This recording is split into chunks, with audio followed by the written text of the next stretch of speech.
middle-aged lady. She presented to the clinic just complaining of pressure sensation of both ears, but it was worse in the right ear.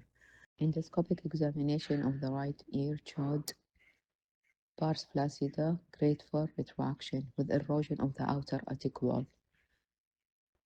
Pars tensa, grade 4 retraction with the posterior half of the pars tensa adhesive and draping the incudostapedial joint, the stapedius tendon, and the pyramid, and the promontory posterior part.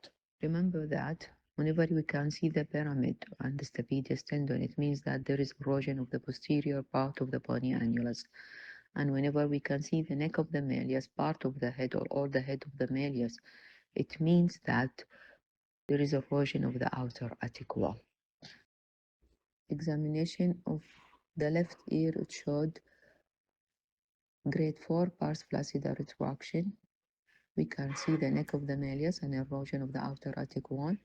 And we have grade 5 pars tensa retraction, where the tympanic membrane is adherent to the promontory posteriorly and to the round window niche, and it's draping the longer process of the incus, with irregularity of the posterior wall of the bony annulus. Management of the right ear, audiological assessment. In most of the cases, if the patient doesn't have any sensorineural hearing loss, he will not show any conductive deafness.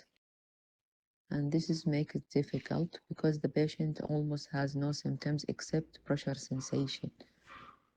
The patient should know that atelectatic ears, which is draping the ossicles and the deep bony meatal wall, it will lead to erosion of the ossicles, erosion of the deep meatal wall, and formations of retraction pockets with or without cholesteatoma. Very high incidence that they will end with a cholesteatoma and big surgeries. So the patient has the option either close follow-up with the otologist and periodic basis, it depends, 3 or 6 months, or to proceed with surgery. The surgery will be removal of the atrophic adhesive tympanic membrane and reconstruction with cartilage perichondrium island grafts.